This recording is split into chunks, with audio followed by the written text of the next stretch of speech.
Hello and welcome aspirants, welcome to our channel আমরা by state. আজ 10 December মঙ্গলবার supreme কোর্টের কোর্ট নম্বর 2-এ অনারেবল জাস্টিস বি.আর. গাভাই এবং প্রশান্ত কুমার মিশ্রার এজলাসে দুপুর 3:30টায় এনআইওএস এবং ডিএলএডের যে রিভিউ পিটিশন তার ফাইনাল জাজমেন্ট আসে। জাজমেন্টে এনআইওএসদের ঐতিহাসিক জয় হয়। 28 নভেম্বর 2023 সেই দিন সুপ্রিম কোর্টে এনআইওএসদের সব রকম ফ্রেশ রিক্রুটমেন্ট থেকে বাদ দেওয়া হয়েছিল। আজ 10 ডিসেম্বর 2024 তারা এর বিরুদ্ধে রিভিউ পিটিশন করেছিল। তার ফাইনাল জাজমেন্ট আজ এলো এবং ঐতিহাসিক ঘটনা ঘটলো।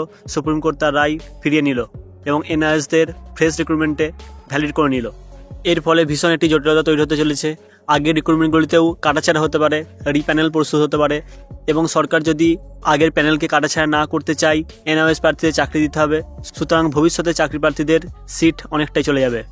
উদাহরণস্বরূপ 2017 টেট যাদের নিয়োগ 2023-এ হলো, তাদের ক্ষেত্রে যেসব এনআইওএসরা বাদ গিয়েছিল তাদের হয় সেই প্যানেলকে রিপ্যানেল করতে হবে এবং তাতে কাটাছাড়া করে এনআইওএস যারা যোগ্য তাদেরকে দিতে হবে, নয়তো যে সকল এনআইএস প্রার্থীরা পাস করেছিল তাদের প্রত্যেকেই চাকরি দিতে হবে। এক্ষেত্রে দেখা যায় সরকার কী ডিসিশন নেয়।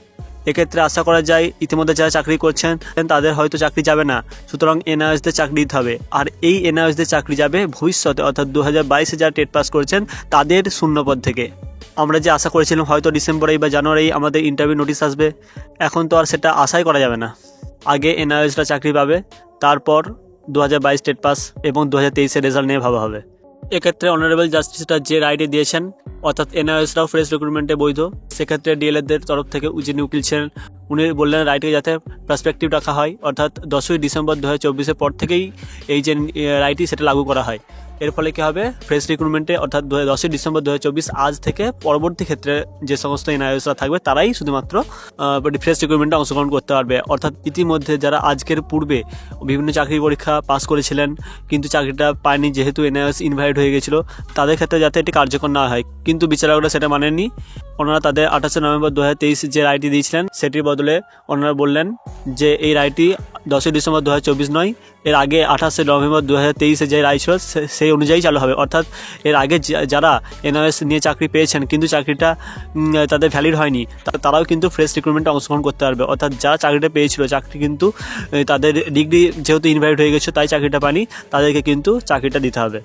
এক্ষেত্রে যারা ইতিমধ্যে চাকরি পেয়েছেন, খুবই রেয়ার কেসে দেখা যায় যে তাদের চাকরি পেয়েছে ভবিষ্যতে রিপ্যানেল হওয়ার পর তাদেরকে চাকরি বাদ গেছে, এমন সম্ভাবনা খুবই কম। সুতরাং সবথেকে বেশি যাদের লস হবে তারা হলো যারা ভবিষ্যতে চাকরি প্রার্থী, অর্থাৎ পরীক্ষায় পাস হয়ে গেছে কিন্তু রিক্রুটমেন্ট পায়নি, কারণ এনআইওএসদের যে সিটটি দেওয়া হবে তা অবশ্যই ভবিষ্যতের সিট থেকে। তো আপনারা যদি এনআইওএস ক্যান্ডিডেট হন তো আপনাদের জন্য একটা খুবই ভালো খবর, এবং যদি আপনারা 2022 টেট পাস আর ডিএলএড ক্যান্ডিডেট হন, আজকের দিনটা একটা ঐতিহাসিক দিন, খুবই দুঃখের দিন আপনাদের জন্য।